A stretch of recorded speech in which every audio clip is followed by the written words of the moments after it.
What's up, everybody? We're back again. It's episode 272 of the Dad Bod Golf Pod. It's Kyle and Ben. Yo, Happy Monday. The Players is over. Selection Sunday has happened. The tournament is set. Basketball tournament, that is. And the weekend's are you going over. to are you going to Birmingham? Maybe. I don't know. We'll have to see. No, the week has started, and we're hopefully we get you kicked off on the right foot. So tonight's episode is brought to you by the Bet Online, the number one sports betting website in the country.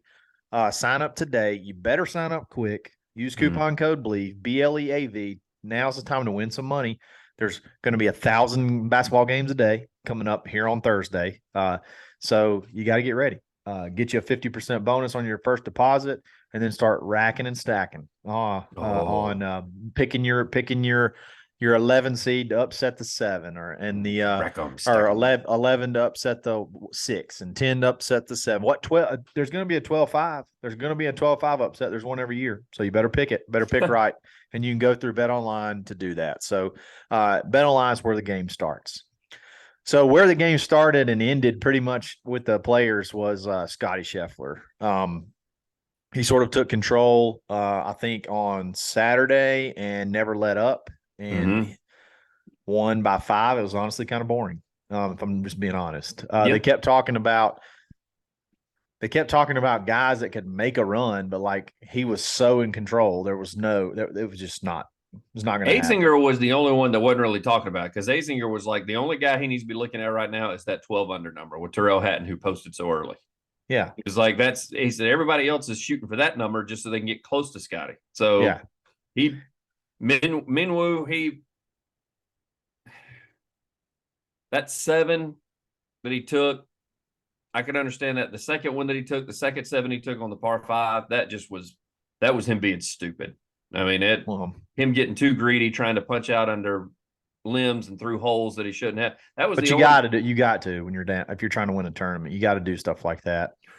It was Scottie reeled off 4 in a row from 8 to 12, 8, 9, 10, and 11, and then it was smooth sailing from there. Yeah, it was over.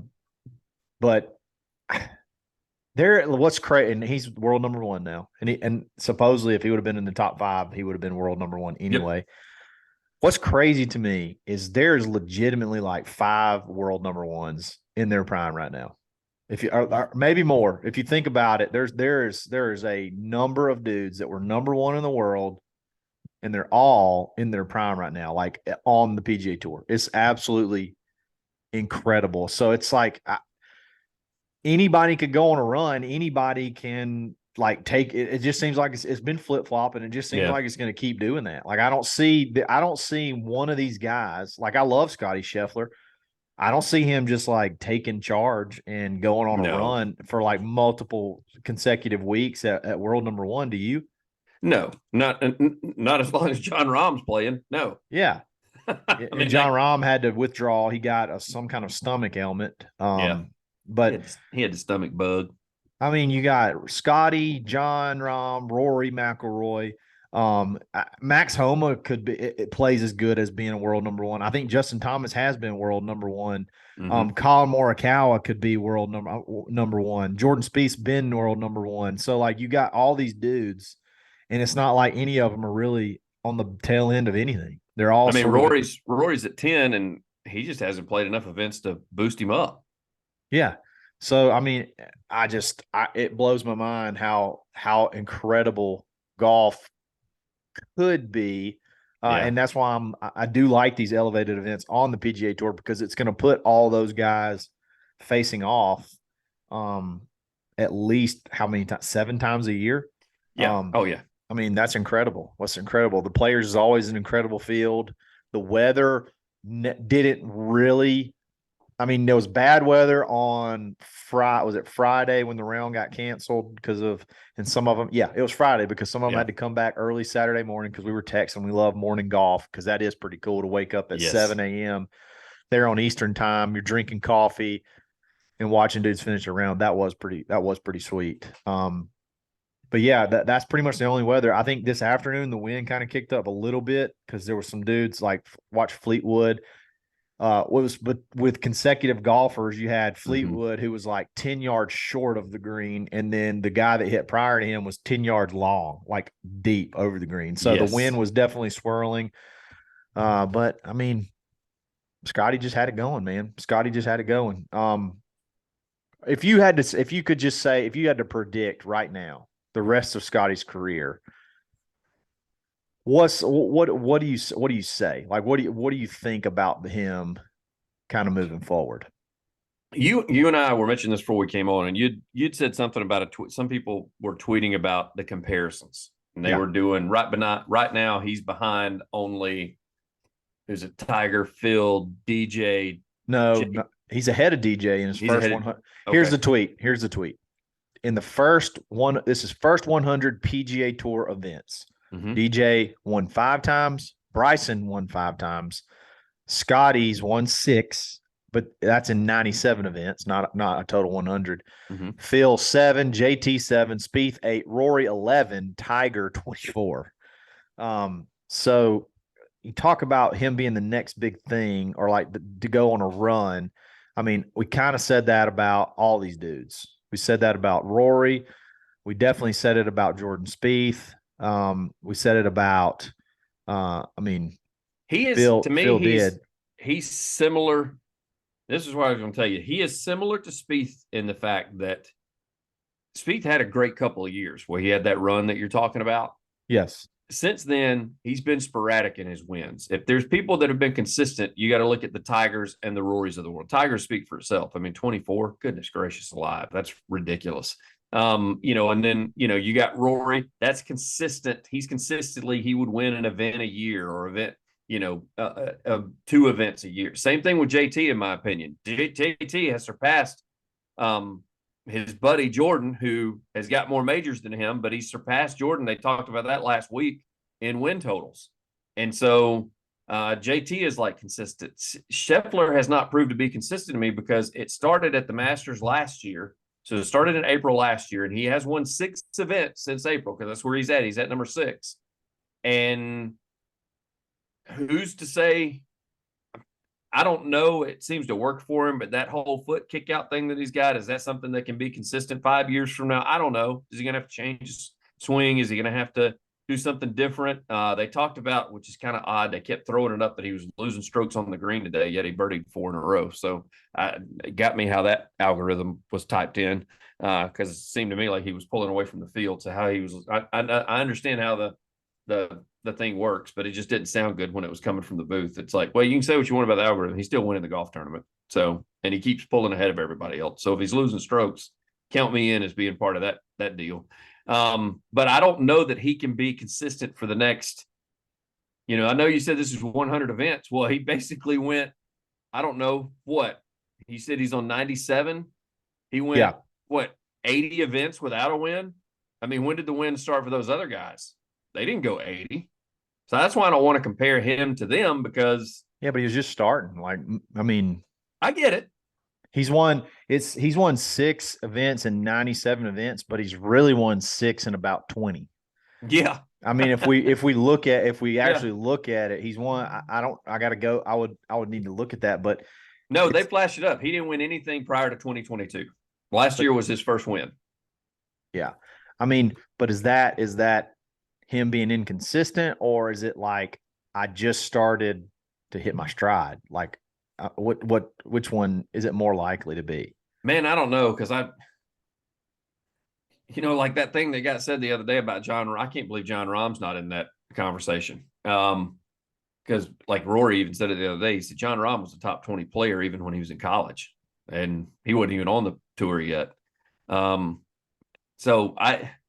with Scottie, I just don't see him being a Tiger or Rory for sure. Of course, he's coming up on 100 events now, so I mean it'll be kind of a moot point. But with it being such recent success, he doesn't strike me as the guy because he also doesn't have like that killer instinct. I mean, when you hear him, he's the all shucks guy. He's goofing around. I mean, he just seems to be like the easygoing, nothing affects him type dude. And so far, that's worked for him. Will it work for him 3 years from now where he can stay consistent and keep doing this? I don't think he's this most recent pace he's on. This 6 wins in 20 events. I don't think that shit's going to continue. I can say that right so now. he won. Let me just. He's won 6. He's won 6 tournaments in 25 and 9 is what 34. Mm-hmm.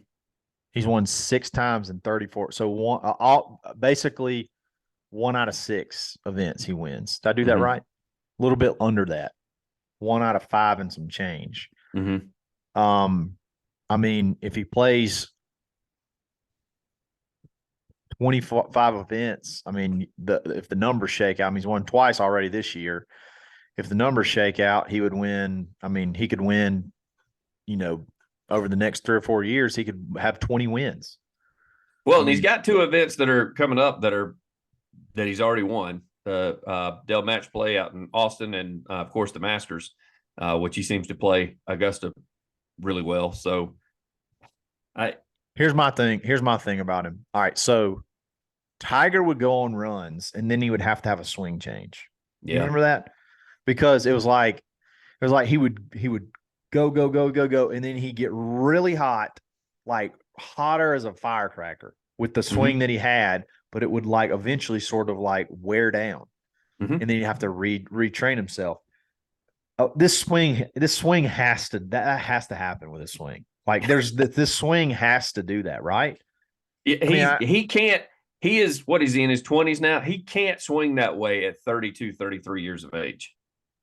It seems like he has to have the greatest timing of like anyone ever, it seems like, because it seems very unnatural and a lot of, very just like a timing, but I don't know. It's not robotic. Like there's a lot of guys out there that are very robotic and it's repeatable motion and it's the same swing they've had their whole life. And this may be this, have swung this way his whole life, but it seems like there's so much movement going on that like eventually it's got to like go, like he could get a little bit of a little injury that's not even like major to make you not have to play golf, but like it changes his motion a little bit. Like I don't know. People talk about how you get the yips in putting. It seems like with that driver or even his irons, the way he kicks that leg, he's going to get the yips with something. Not necessarily. That's the one thing that I did notice this weekend that people keep forgetting about. His wedge game around the green is because he does, even with his irons, he misses greens. He chipped in twice during this tournament. I mean, you just don't see that. And you don't, like, guys don't just chip in twice. I mean, they may chip in once in every 2 tournaments. So he chipped in twice in the same tournament, both times for birdie to save stroke, once for eagle, once on a par 5. So once for eagle and once for birdie. So that is the one part of his game that you know what? He keeps his feet still when he does that. Like, that's why I'm curious why he hasn't transitioned that to like his iron game. And Kyle, how the hell does his foot slip like that? Because he wears soft spikes, but he doesn't wear spikeless shoes. Yeah, he wears those old Tiger Woods. And he still kicks them out. I don't get it. He's just the term coming out of your shoes. Yeah, he's literally coming out of his shoes when he swings the driver. One thing that we're not giving credit for, and I mean, I know that some people say, well, that's not everything. Since Teddy's been on his bag, that's when he's been on a streak. Oh, they had a they have a chemistry so quickly that is incredible. Like this is just on 18, and this happens multiple times, but they see the same things. Like like Teddy sees the game through Scottie so well. Like on 18, they're in the middle of the fairway, they're talking it out, and he goes,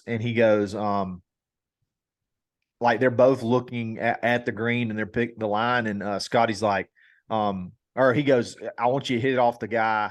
There's a guy over there. And he's like, the guy in the red shirt? And he's like, yep, that's him. Like, in other words, I know exactly what line you want me to hit it on.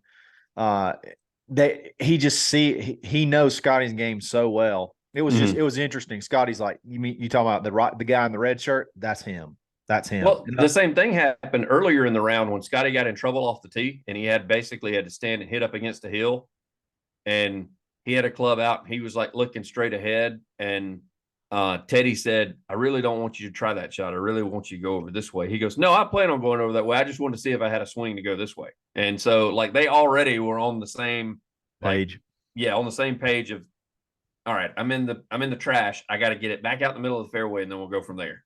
And and because Teddy was already trying to talk him out of it, and Scottie just looked at him. He said, no, I'm with you. He goes, I'm going out there. He said, I just wanted to see what it looked like if I did take a swing from here to try to advance it a little further. So and listen, Kyle, this seems like it started like from day one. Like as soon as he jumped on his bag, it was like gold. It was golden. And what a freshing. Listen, nothing is Bubba because I've told you I love Bubba. But the fact that Teddy got yelled at all those years by Bubba, those outbursts that you would see. Yeah. And he seems to be doing just fine with Scottie. Like clearly there was some headbutting going on with Bubba. Well, I mean, Scottie hasn't not played that well yet. Right. Like, like he's so comfortable with Teddy, like he farts on him. There's like the video of there's a video of like Teddy being serious and talking, and then Scottie just rips one like on him. It's hilarious. And it's not a little toot, it's a full-on fart. Like speaking of, hey, we got to clear something up. I want to clear something. Speaking of farts, I got to make an apology, but I want to do it right after this. We got to talk about the best golf fashion in the game, and that is Primo golf apparel. I hate to segue from farts to Primo, but they're the opposite of that. Well, Bazoon Poot was in the running a little bit earlier. That's what we're going to get to. That's what we're going to get to. So Primo golf apparel, save 15%. Dadpod, DADPOD 15. Take 15% off your order. You got to go check out their shorts. I know I talk about their joggers, their shorts. The weather's warming up.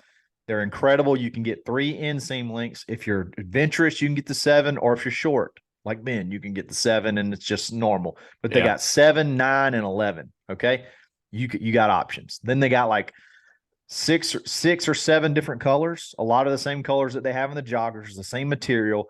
They fit a little bit tighter. They're a more athletic type short. They stretch. They breathe. I got some on the way. I can't wait to get them. Then they got the blade collar polos. I mean, all kind of prints, all kind of colors. And then if you're not ready to venture, like Ben's not quite ready to venture into the blade collar polo realm yet, they got regular collar polos. So they got a little bit of everything at Primo. You need to check them out. Get geared up for nice weather. Your member guest is probably coming up in the spring. Get Primo'd out for your member guests. Save big. They're already, good pricing based compared to like the other big golf brands. So go ahead and take another 15% off. So Primo Golf Apparel, check them out. All right. So the infamous Bazoodenpoot episode and Dylan Fartelli. Okay. I don't apologize to Dylan Fartelli. I don't know much about him yet. But this weekend I learned something about Bazooden.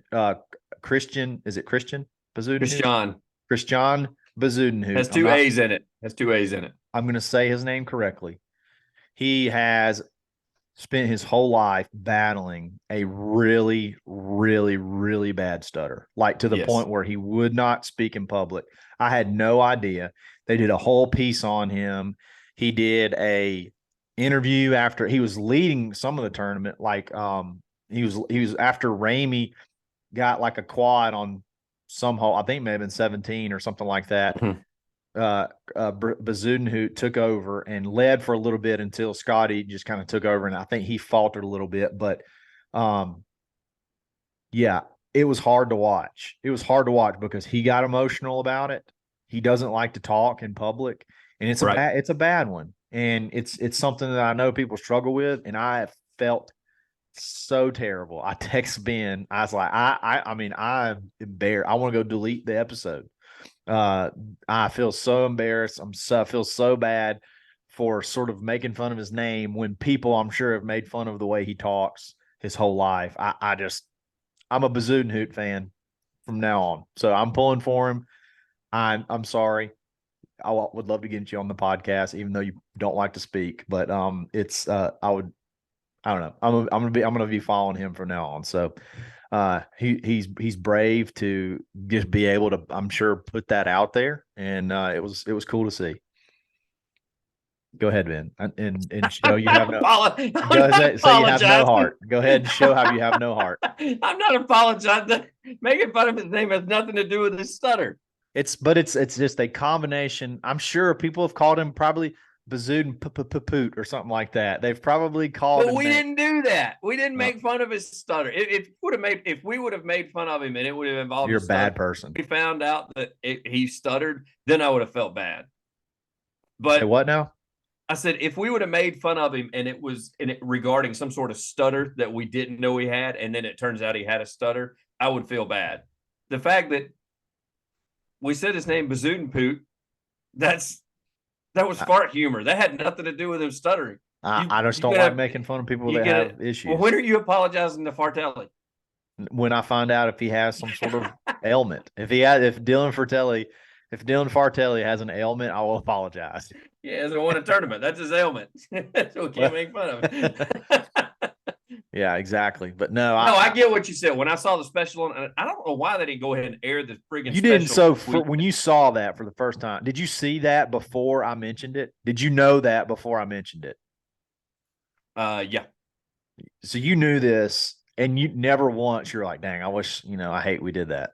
No, I literally saw it like, what was it, 10 minutes before you texted me? Yeah. And no, I never thought, I hate we called him Bazoodenpoot. That's all I could think about. That is all I could think about. It crossed my mind whatsoever. You're such a terrible person. Like, there's no telling what. My ailment is I'm short. You talk about me wearing the shorts and having short legs all the time. Doesn't bother you a bit. Well, that's because you don't cry about it.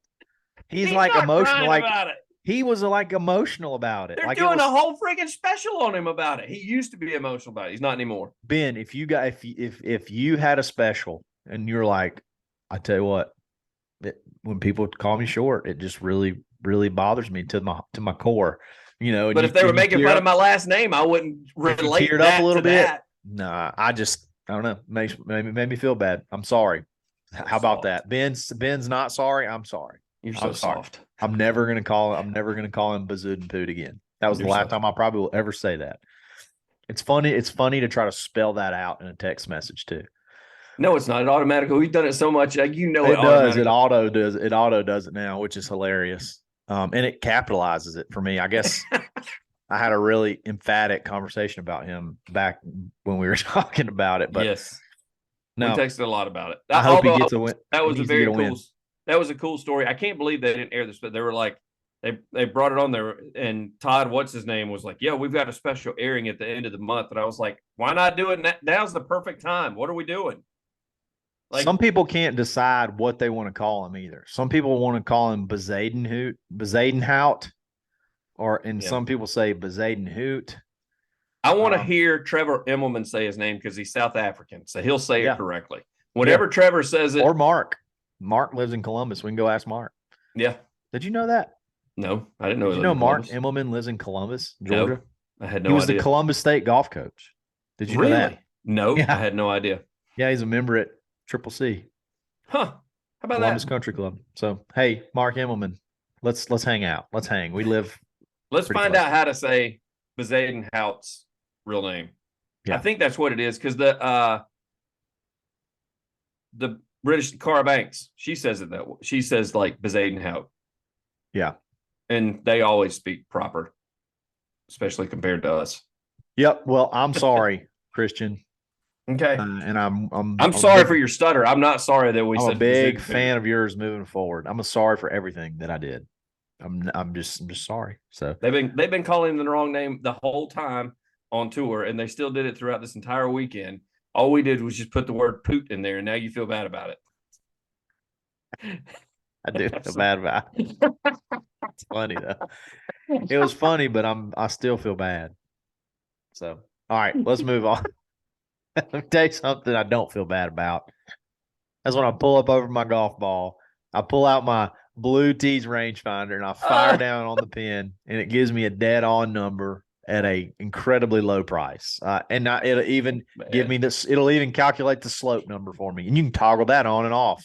So go in, check out bluetees.com, use coupon code DADBOD, take 10% off.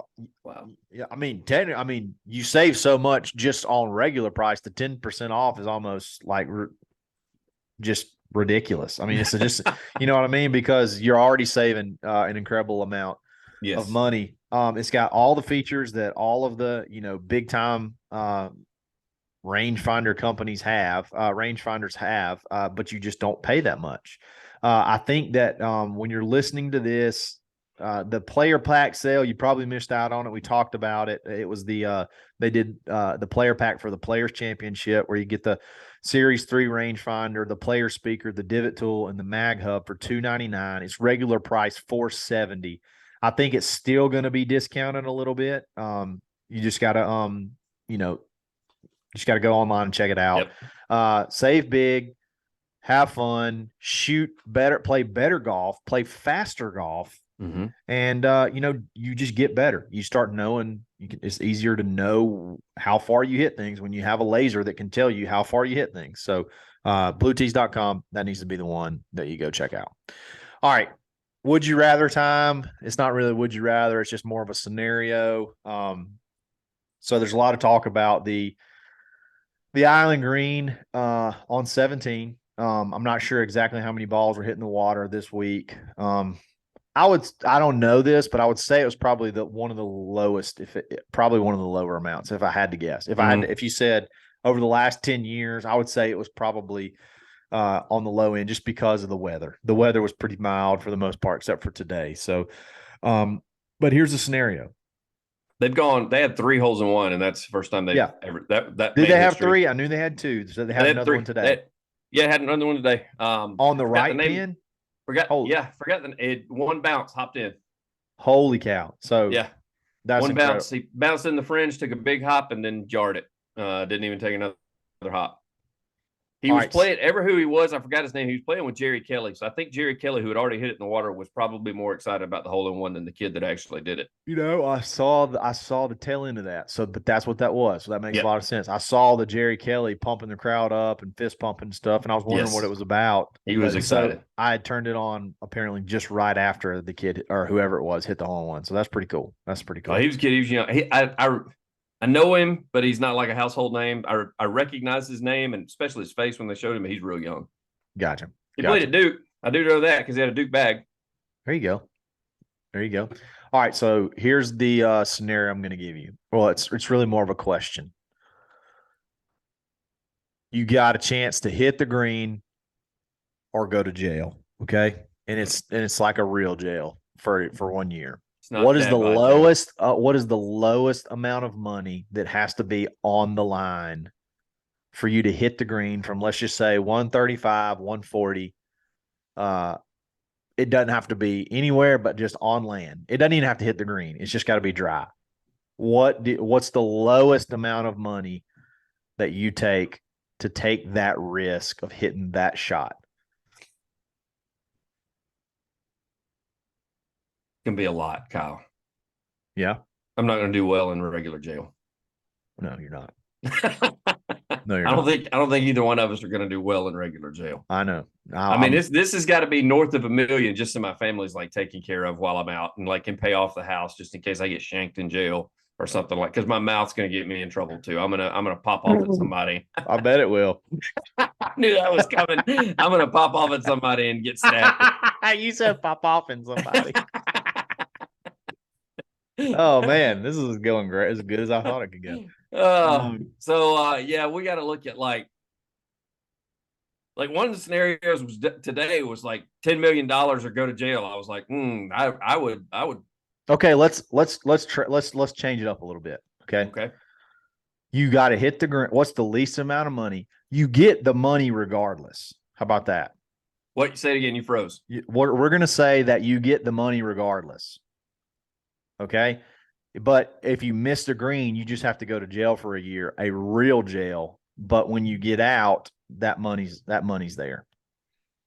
So what's the least amount of money that it would take for you to take that chance? If you hit it, you get the money and you don't got to go to jail. If you miss it, you got to go to jail, but the money's still waiting on you on the end. Because I would say honestly, the way I'm playing right now, it would have to be like 50 million. Yes. because I just don't think I could hit it. Right now, I don't think I Yeah. could hit it. I don't feel confident over anything. But what's the lowest amount if you hit the green, you get to walk scot-free and you get the money. If you miss it, you go to jail, but that money is going to be waiting for you at the end. I mean, it's still got to be like 5 or 10 million. Really? Yeah, I mean, there were guys. Look at the caddies play golf all the time, and even on the caddy day, like they only had like, I don't know, 10 of them that hit the green. Yeah. And I mean, those guys play golf. They're like, some of them are former collegiate golfers. Even when they were showing that on Wednesday, they were like, well, you get a full. I mean, you're gonna get like a full warm up, like a full session. Like it ain't like you go out there. Those cold. guys were just they were just pulling their time pros to train. club and doing it. Yeah. Yeah. And it's a wheelhouse yardage for me, depending on what they. Don't worry about pin. We're not worried about pin. But I mean, you could hit it in the front bunker. Depending on where I said pin, I meant tees. Where they got the tees set, because I told you they played 135, 140. That's what we're going to say. They played at 122 at the shortest and 147 at the longest. So right now we're at 135, 140. That's that to the center. Yeah, I'm still saying it's got to be like 5 or 10 million. Okay, that's a $5 million range. Like, well, rein it in. Okay, $10 million. $10 million? Really? I think that it would start creeping in my head when I got up there. I don't give a damn how much I warmed up. The lowest amount. So like if somebody said $2 million, Ben, I'm writing you a check right now. You can go deposit this. You either can go deposit this right after this shot and you're free, or you can go deposit this and then go to jail for a year, and it's $2 million's waiting on you when you get out. $2 million, you would say no. No, I'd probably say yes. See, that's what I'm saying. So, like, what's the lowest amount? It's got to definitely be at least $1 million, period. After taxes and everything. So you might as well say $2 million. Bring home. Let's say bring home. Bring home is $1 million. No taxes. You say $1 million. No, I'm gonna pull up a bin on you. I'm gonna say 2.5 million. Okay, 2.5 million. So if I said, Ben, I'm writing you a check right now for $1 million for you to hit a 140-yard shot, you're going to get $1 million. You're going to get $1 million no matter what. But you got to go to jail for a year. Apparently, you're more confident in your game than I am. I get that the money be waiting on me. That's a year's a long time, bud. It is a long time. It's a very long time. And jail's no joke. No, this is real. This ain't Dadbod jail. This is real jail. No, it's a long time. I don't. This is like jail. You don't get like work release so you can help pick up trash on the side of the road either. This is not like your local jail. This is like federal prison. I'd do $1 million. That's the lowest I'd go. I'd do it for $1 million. $1 million. That's a ton of money. That's a ton of money. No, that's a lot of money. That's a ton of money. The only thing I would worry about is, does my wife run away with my kids with the $1 million? Like, there's got to be some stipulations on. Oh yeah, they can't. That's that money. That money's in your account, bud. That is not. You get your own private account right there. How about we do? This is what I would do. It's got to be 1 year of my salary plus $1 million. That way, that 1 year. That way, if I do go down, they got 1 year of my salary to take care of them, and then when I get out, we got the $1 million. That's what I'll do right there. Okay, all right. Because it'll take me 1 year to probably deprogram the PTSD from prison, like without going into the real world and like getting a job. You know what I mean? Listen, it would probably take.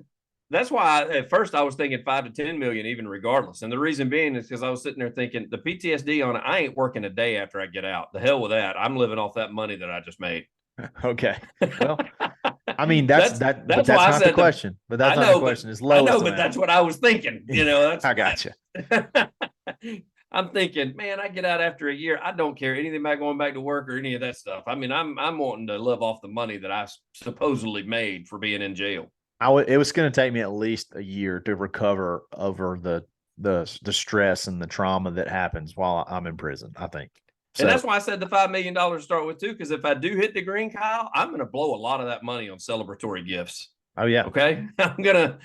You're taking me to Pebble. Yeah. I mean, like my wife may not even know that this bet existed for the first 6 months, just because She may not know that like, you exist anymore for the first. She's gonna be like, "Where's this money coming from?" I'll be like, "Honey, don't worry about it. Just Oh, and don't ask just Kyle. go with it. Just don't go ask with Kyle, all right? Because Kyle's he's soft. He'll give me up in a heartbeat. Do not ask Kyle. I don't corner me. I'll dime on you. I'm a rat. I'm a notorious rat. No, He's already losing sleep over a Zudenpoot. He's gonna give me up in a heartbeat. I know. I had to get it off my chest. Like it was bothering me. No, but I mean, I think if you give me a year's salary plus $1 million, I think that's perfect. I would do it. I would do. That's the least amount I would do it. Now I go as high as you want to take it, but that's the least amount I would do. Because I mean, a year in prison has to be like mentally devastating. Like it has to be. Yeah. Yeah. You ever watch that show where they like put people in prison that aren't in prison to like tell them all the bad stuff that goes on in their prison? It's called like Scared Straight or something. No, it's different though. It's not a punishment. It's like people that are going in for like you give them $5,000 for 60 days or something like that. It's to do it for 60 days or something. I mean, it's probably more than $5,000. But what they do is they go in and they I know what you're talking about. Yeah, they give them money. That's right. I forgot. They go in and they try to find who the drug dealer is. They go try to find if there's any guards that are bad. But there's people that just break within like 10 days. Like they can't handle it. It's crazy. Like you got to do that for 365 of them. I know.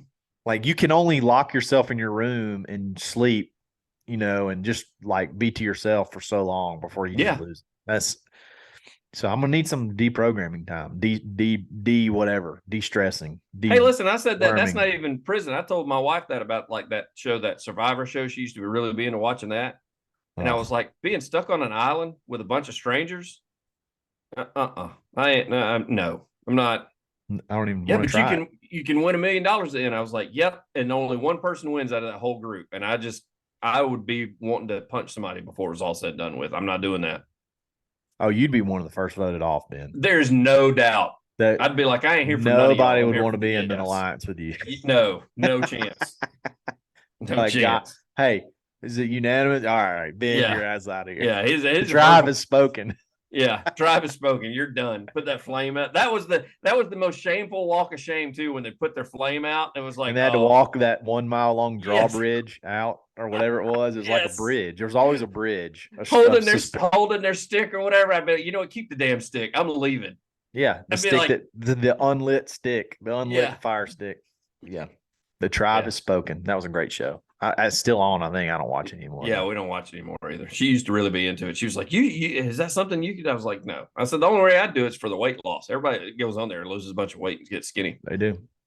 I'd be like that. I'd be like that one guy on like the first one who just got like on his birthday or something like that, just got butt naked. Just said, "Y'all deal with it" for a whole day. A whole day, and he won. I think he won. Yeah, he ended up winning. Crazy. All right. Good show. Happy Monday, everybody. Goodness gracious. Yeah. We went off the rails a little bit. We went to jail. We went to Survivor. That was the greatest. Kyle feels bad because he called somebody a fake name. That's why this show's great. That's why this show's great. So y'all have a great rest of the week. We'll talk again soon. This is episode 272 of the Dadbod Golf Pod, and we're always stroking, not Putin.